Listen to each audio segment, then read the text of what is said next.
Hey guys, welcome back to my channel. Today I wanted to do this updated brow routine for you guys and show you what I have been doing lately. The brows that I do now have several different names. Some of them are bushy brow, boy brow, fluffy brow, soap brow, and model brow. They are basically very natural looking full brows. This technique is going to be great for people like me that went through the 2000s over tweezing their brows, over waxing their brows, making them way too thin, and now they're not growing back the way that they should be. I didn't want to make this video before because honestly I have been doing my brows the same way for years. I've been doing the precise brow with kind of like the ombre effect. I still love those brows and I still think that they're gorgeous. However, with my personality and just kind of the way I'm at now, I really like how these look because they really are so full and can be glamorous, but at the same time they are so natural looking, and that is what I love.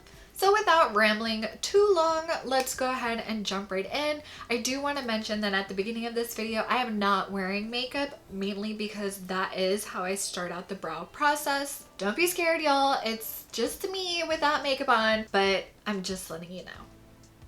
First, I'm going to go over some of the tools and products that I'm going to be using.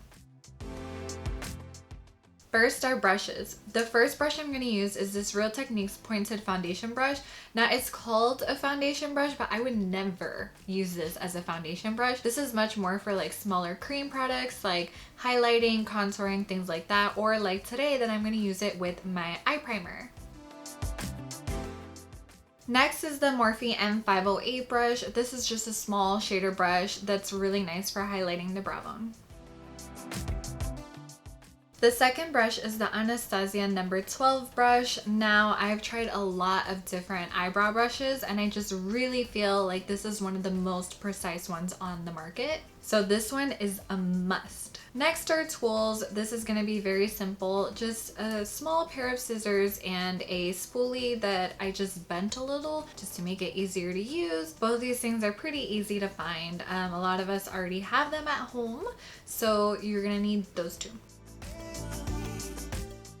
Next, which is a really important one as well, is going to be either some type of brow wax or a bar of soap. For the brow wax, I'm using the Soap Brow Wax from Makeup Revolution. It comes with this little brush that I actually don't like and I don't think that it works that well, but it is basically just a bar of wax that you use to help mold the brows. And then the other option is the good old-fashioned just bar of soap. Now this is just a regular bar of white soap that I carry here in my vanity. You can use this, or you can also use glycerin soap or just any type of gentle soap. Today I am going to be using the wax, but just know that they have the exact same effect. The next thing you'll need is an eyeshadow primer. I'm going to use this P.Louise base in Rumour 3. If you prefer to use concealer or foundation, feel free to use something like that, but you're just going to need some kind of cream product that has some nice coverage. Next is a brow product. Now this is going to be some type of brow mousse, brow cream, pomade, anything like that. My favorite three are the Anastasia Dip Brow Pomade, the Morphe Brow Cream,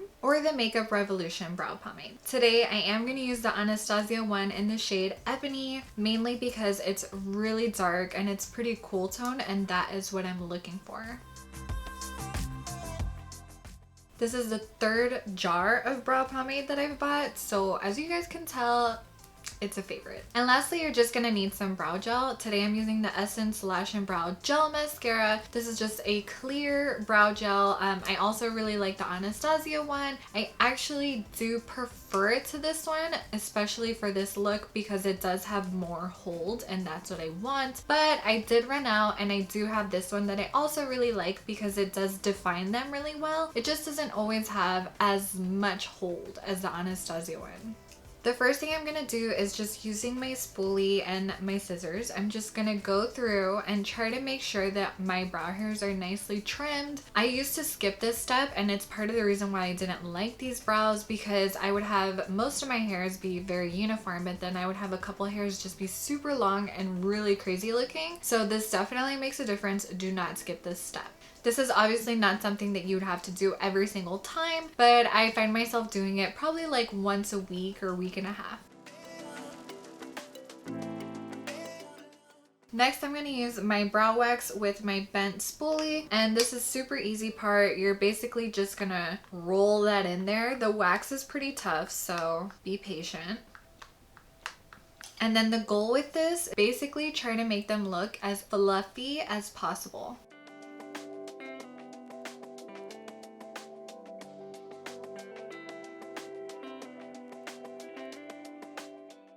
Next, I'm going to go in with my eyeshadow primer and my Real Techniques brush. And the reason I'm doing this now instead of afterwards is that it's actually going to help it look more natural. Trying to apply primer or to clean up the brow at the end of this whole process is going to really just throw off the whole thing and kind of defeat the purpose. So to keep it looking very natural, we're basically just going to clean up the area first.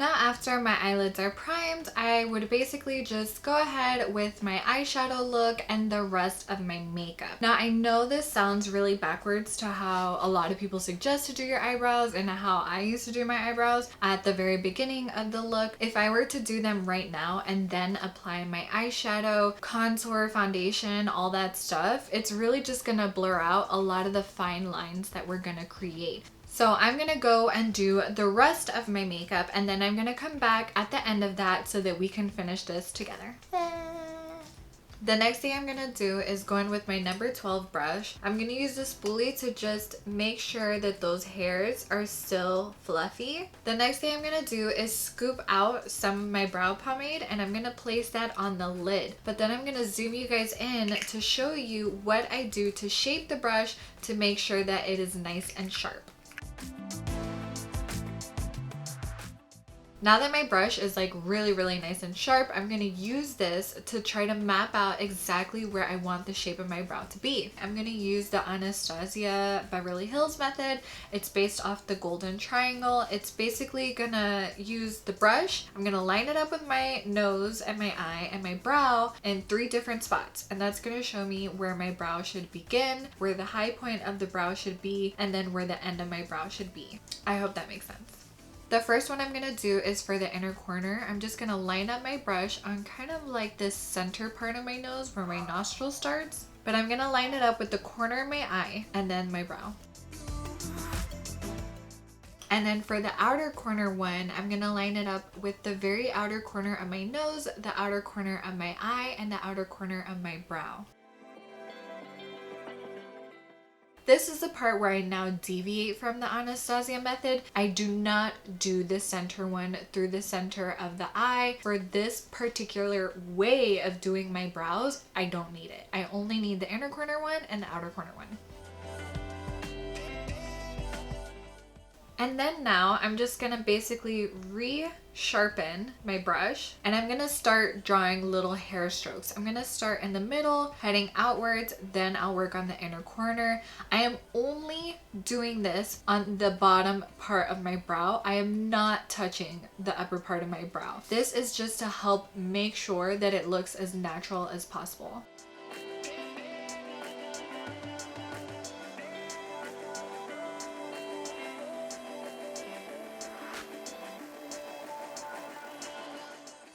When there's not a lot of pigment left on my brush, I go ahead and shade this like center portion of the brow.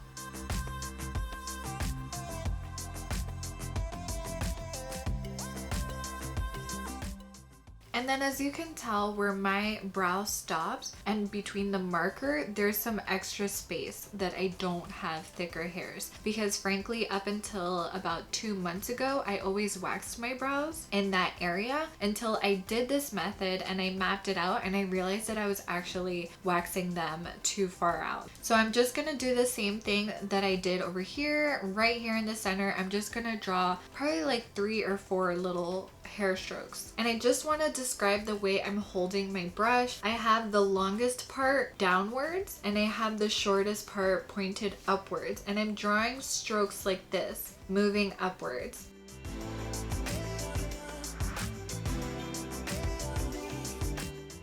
Next, I'm going to go in with my Morphe M508 brush, and in this case, I am going to use the Anastasia Beverly Hills Loose Highlighter in Vegas. The reason I like this brush is because it's very small and precise, but somehow still just a little bit fluffy, so it's really good for highlighting the brows. Highlighting the brows is really important, not only just aesthetically that it looks good when your brow bone is highlighted, but also it's going to make sure that those hair strokes that we created look like they have a natural starting point. And then to finish the brow, I'm just going to go ahead and use the clear brow gel. And this is really just going to help define the hairs, give it that nice shine, and just make sure that it stays good and fluffy throughout the whole day. So I'm just going to let that brow gel dry, and then I'm going to give you a nice close-up so you can see the difference between the two brows.